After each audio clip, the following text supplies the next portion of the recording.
Hi, everyone. Welcome to the Financial Literacy Webinars presented by Gainbridge, a digital platform of financial products and member of Group 1001, an insurance holding company. My name is Cheryl Lala Chavez, and I'm joined every month by Lauren Williams, a four-time Olympian and certified financial planner. In each of our episodes, we'll also have a Parity Athlete Ambassador. This month, we welcome Jessica Heims, professional discus thrower, world record holder, and two-time Para-Olympian. Welcome to you both. It is so good to be here. I am excited for our talk tonight. Yes, thank you for having me. Awesome, as am I. So today we're having a conversation on identity protection. So we're going to jump right into it. Lauren, we'll start with you. What exactly is identity theft and how does it happen to someone? Yeah, so identity theft is literally you, the person, is stolen from a financial standpoint.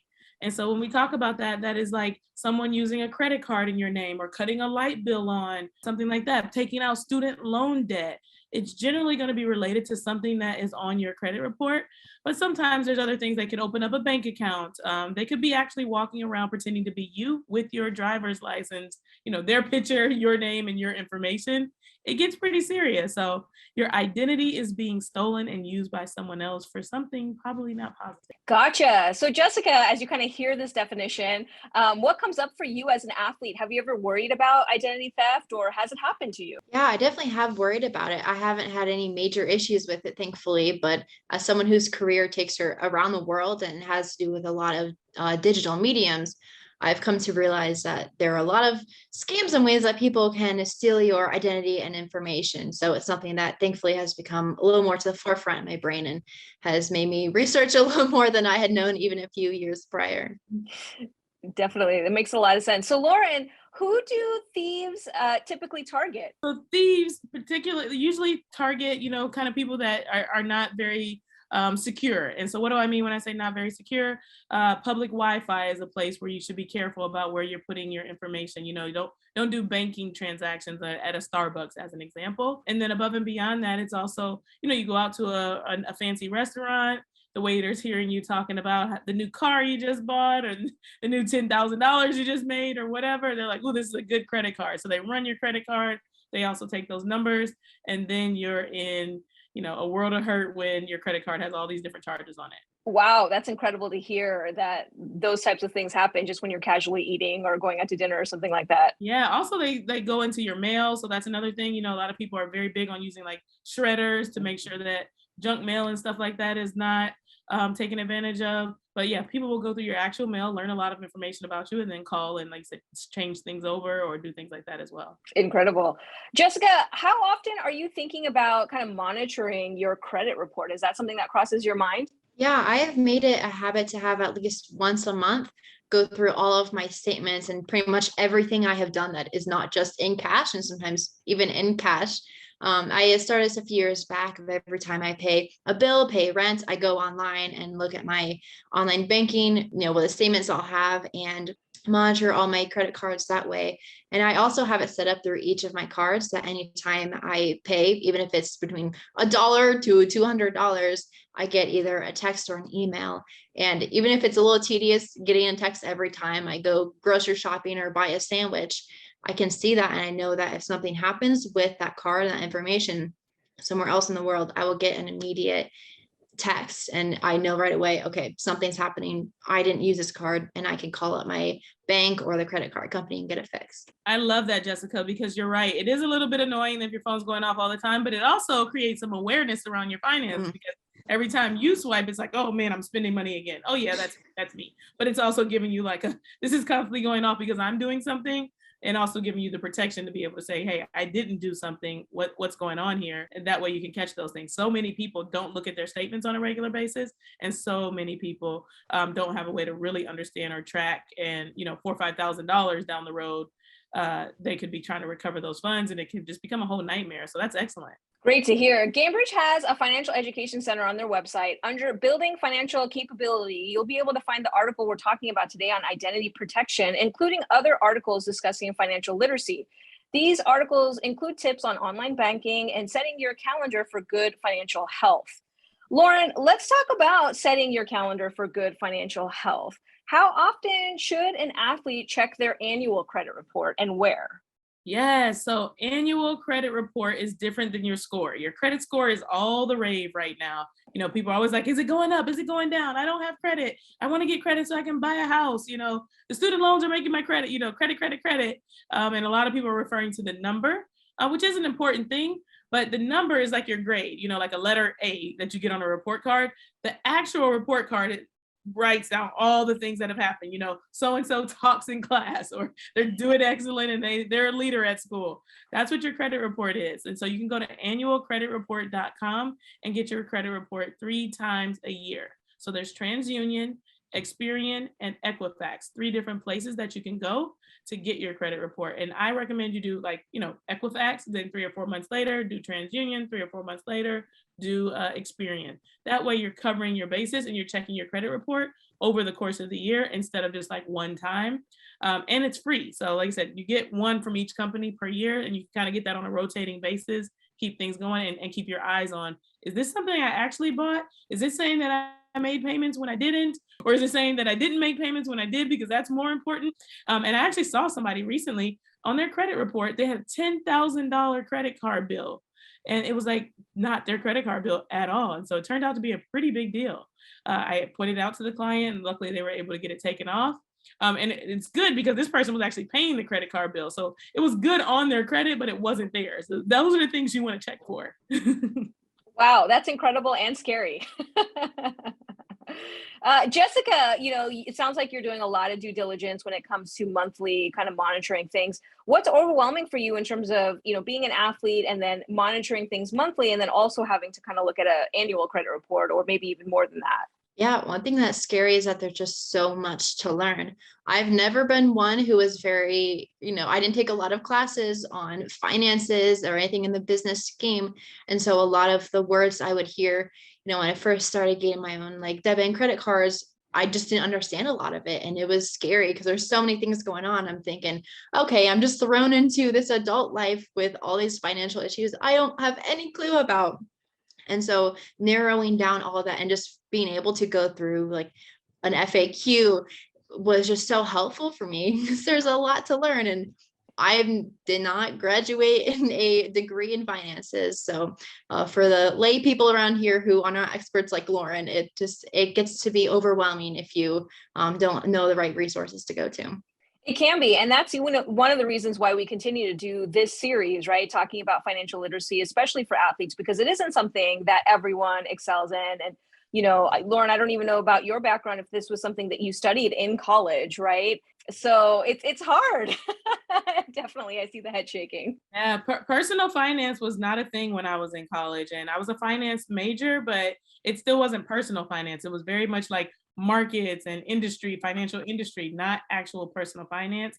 And I'm so grateful to have found certified financial planning, which is a certification specifically for personal finance, because it was a game changer. But to your point, they don't teach us this in school. They totally should, though. Absolutely. So Lauren, let's say an athlete finds mistakes on their annual credit report, or if they're doing it quarterly, any kind of fraudulent activity. What do they do then to, get rid of that? Yeah, so you can go directly to the credit bureau. So I mentioned they're TransUnion, Experian, and Equifax. And you can report it to them and say, hey, this is a mistake. This is, I want to dispute this, and I wanted to get it off my credit report. You can also call the 1-800 number. So if it's something that's in really bad standing, so let's say it's a credit card, like I said, for $10K, and it says it's never been paid, and your credit is terrible because of it, there's a 1-800 number related to that card, because they want you to call and make a payment. You can call them and say, hey, this is on the wrong credit report and I want you to remove it. So now you've got 2 different options: the actual thing where it's wrong, and the actual credit companies where it's being reported. And then as a third option, you can go to what we call the CFPB, and that stands for Consumer Financial Protection Bureau. It's a great website, great resources that will help you walk through all types of financial identity theft things, credit related things. Some people, need debt consolidation or something like that. They have such good information. It's a government run website to make sure that everything there is going to help you get started on the right foot. So Consumer Financial Protection Bureau, and you can also lodge complaints in that regard as well. So I'd say those are the 3 resources. Gotcha. And Jessica, it sounds like you didn't necessarily learn this in college, right? You kind of piece this together for yourself. And then you're doing so much in terms of your due diligence monthly to kind of keep track of all of your finances and expenses. How did you learn that? What'd you do? Yeah, honestly, a lot of online research and just a lot of years of humbling myself and realizing I don't know what's going on. And it's okay to ask, an expert and figure out, what to do. And I would ask my parents before getting a credit card and go through all of the nitty gritty of each one. For example, I have a travel credit card that I'm able to use when I get internationally. And that's something as an athlete, I personally like to use. And I had to go through everything on that site. Okay, what does this mean? Is this good or bad? How do I keep track of this? So just a lot of going into Google. What does this word mean? How does this work? What is credit?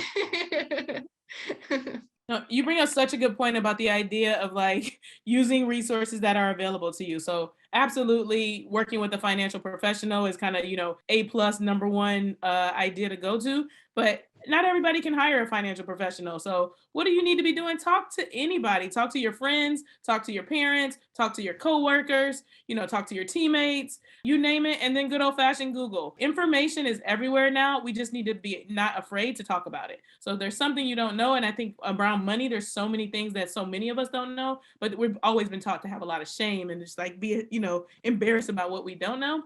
It's just like, hey, while you're out playing your sport, you're like, well, I just learned about credit today and this is what I know. Like, what am I missing about this? And I guarantee your friend's going to say something that's meaningful or valuable, or they're going to say they don't know as well. And now you have a friend that can learn with. So we always need to be talking about finances in general. And like you said, I love the way that you're always like, hey, I'm just going to get on Google and go figure it out. Yeah, I agree completely. I mean, I think, if it wasn't for my friends and having this conversation, I'm not sure I would have opened up and talked about finances so readily, right? And then also, being on these webinars every month and talking about all the different things that we've covered, it's kind of amazing that we don't, going back to it, learn this stuff in school. It's unfortunate, actually. Yeah. So in Gainbridge's Financial Education Center, that's free and it's online. There's another article about mobile and online banking. Online banking has come a long way, at least for me. I remember when you couldn't, deposit a check online, and now you can do that. And you couldn't do a whole host of features that now you can just do from your cell phone. Lauren, how has online banking helped or hurt kind of identity, fraud, and protection? Oh, well, it's helped a lot in the sense that, it's a lot more convenient for people to be able to access things. And, to Jessica's point, you can use kind of the online or the tech features of things to get immediate updates. So there's some cool aspects of online stuff, but there's also some drawbacks. Like you said, because it's online, it's all tech, it's all cyber related, and cybersecurity is at an all-time high. There's all kinds of different hackers out there, people that are learning code for all the wrong reasons, and you are left vulnerable. When you put, I love my dog 123 as your password, people are going to try that, or they know your dog's name, or they know your birthday. And I think one of the other things that's really hard about online is that, sometimes they are trying to be very secure and you can't remember the password. So you're like, I can't even get into my own account. Two-factor authentication is going to be like the bane of my existence. I'm just like, oh my goodness, what if I don't have a cell phone? Not everyone in the world has a cell phone to be able to do this two-factor thing. But we do know that this is all for our benefit and to keep us safe. It's just that, you are a lot more vulnerable and we need to be mindful of that because the convenience comes with a little bit of risk as well. Yeah, I laugh because I can never get into my accounts with the two-factor. Yes, it's so hard. Yeah, and the ones that make you like change every 3 months, it's like, hey, it's time to update your password. And I'm like, no, I can't remember all the passwords. Oh, goodness.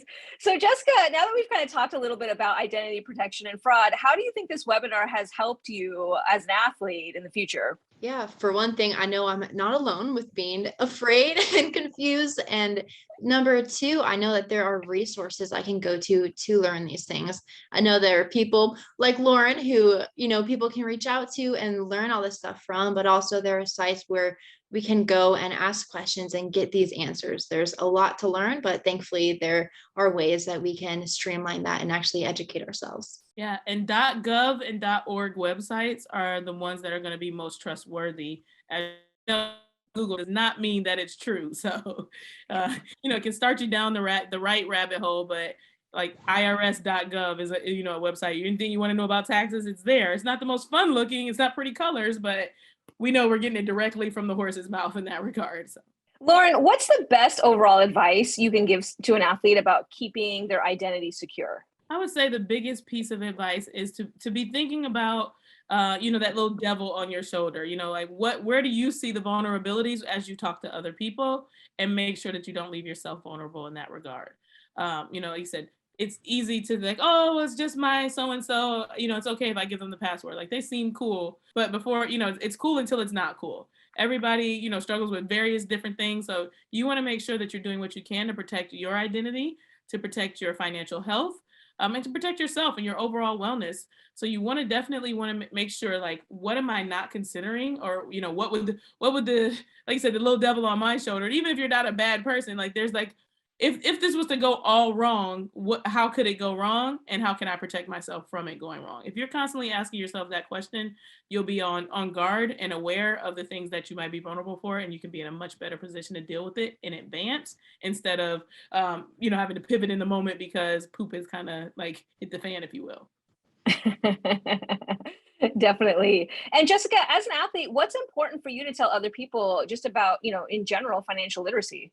Yeah, I would say create habits, create good financial habits. For me, just having a small routine of checking my bank statements or getting the texts and emails is something small, but it really builds up over time. Even if it's tedious, just having 10 minutes a month dedicated towards making sure that everything is in line, that will pay off exponentially in the future. Yes, I love that tip. Just 10 minutes. Sometimes we just get so busy. We're like, oh, I don't want to. Or it's been 5 months and you're like, now I got to spend a whole hour.